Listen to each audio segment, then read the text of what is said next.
ನೋಡ್ರಿ ಯತ್ನಾಳ್ ಉಚ್ಚಾಟನೆ ಕಳೆದ ಒಂದು ತಿಂಗಳಿಂದ ಸುದ್ದಿ ನಡೆದಿರ್ತದೆ.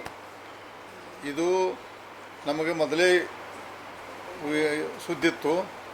ಯಾಕಂದರೆ ಹೈಕಮಾಂಡ್ಗೆ ಉತ್ತರ ಕೊಟ್ಟಾಗ ನಾವು ಸ್ವಲ್ಪ ವಾಸನೆ ಬೆಳೆದಿತ್ತು. ಅದು ಇರಲಿ, ಅದೇ ದೊಡ್ಡ ವಿಷಯ ಅಲ್ಲ. ನಮಗೀಗ ನಾನು ನಿನ್ನೆ ಹೇಳಿದ್ದೆ. ನಿನ್ನೆ ಇದ್ದಾಗ ನಂಗೆ ಬಹುಶಃ 1 TV ಗೋಕಾಕ ಕ್ಷೇತ್ರ ಸರ್ವೆ ಮಾಡಿ ನಂತರ ನಾನು ಪತ್ರಿಕೆ ಕೇಳೋಕ್ಕೆ ಇಲ್ಲೇ ಬರ್ತು ಅಂದಾಗ ನಂಗೆ ಗೊತ್ತಾಯಿತು. ನಂಗೆ ಗೊತ್ತಾದ ತಕ್ಷಣ ಇಮಿಡಿಯೇಟ್ ಫಸ್ಟ್ ರಿಯಾಕ್ಷನ್ ಮಾಡೋದು ಬೇಡ. ಫಸ್ಟ್ ರಾಜ್ಯದ ಜನರ ಭಾವನೆ ತಿಳ್ಕೊಂಡು ಮಾತಾಡ್ಬೇಕಾದ್ರೆ ನಿನ್ನೆ ನಾವು ಯಾರಿಗೂ ಸಿಗಲಿಲ್ಲ. ನಮ್ಮ ನಿಜ ಹೇಳ್ಬೇಕಾದ್ರೆ ರಾಜ್ಯ ಜನತೆ ಬಗ್ಗೆ ಏನೇ ನೋಡಿ ನೀವು ತಿಳಿದಿರ್ಬೇಕು. ನೋಡಿ, ಯತ್ನಾಳ್ ಅವರು ನಮ್ಮ ಪಕ್ಷದ ದೊಡ್ಡ ಸಮುದಾಯದ ದೊಡ್ಡ ನಾಯಕರು. ಇವತ್ತು ನಮ್ಮ ನಾಯಕರವರು. ನಾವು ಇದು ಪಕ್ಷ ಯಾಕೆ ನಿರ್ಣಯ ತಗೊಂಡು ನನಗೆ ಗೊತ್ತಿಲ್ಲ. ನಮ್ಮ ಪಕ್ಷದ ನಿರ್ಣಯ ಪ್ರಶ್ನೆ ಮಾಡುವಂಥ ದೊಡ್ಡ ಮನುಷ್ಯನ ಅಲ್ಲ.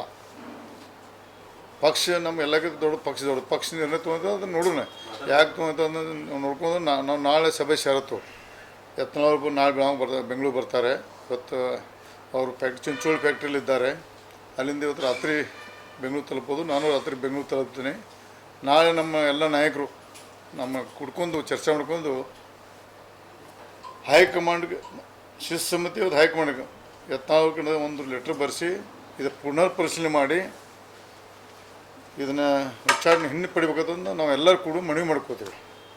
ಯಾಕಂದರೆ ಪಕ್ಷದ ನಾವು ದೊಡ್ಡವರಲ್ಲ. ಪಕ್ಷ ಏನೋ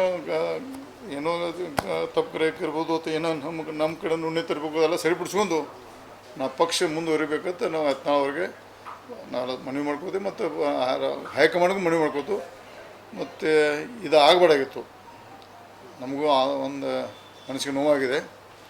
ಯಾಕಂದ್ರೆ ದೊಡ್ಡ ಸಮುದಾಯದ ನಾಯಕರಿರೋದ್ರಿಂದ ಪಕ್ಷಕ್ಕೆ ಉಪಯೋಗ ಮಾಡ್ಕೋಬೇಕಾಗಿತ್ತು. ಯಾಕೆ ಏನು ತಪ್ಪಾಗಿದೆ, ನಮ್ಮ ಕಡೆ ತಪ್ಪಾಗಿತ್ತು ಅಥವಾ ಏನಾಯಿತು ಸರಿ ಅದಕ್ಕೆ ನೋಡ್ಕೊಂಡು ಪಕ್ಷ ತಿಳಿ ಹೇಳಿ ಆದಷ್ಟು ಶೀಘ್ರದಲ್ಲಿ ಈ ಉಚ್ಚಾರ ಹಿಂದೆ ಪಡೆದ ನನಗೆ ಪೂರ್ಣ ಪ್ರಮಾಣ ವಿಶ್ವಾಸ ಇದೆ.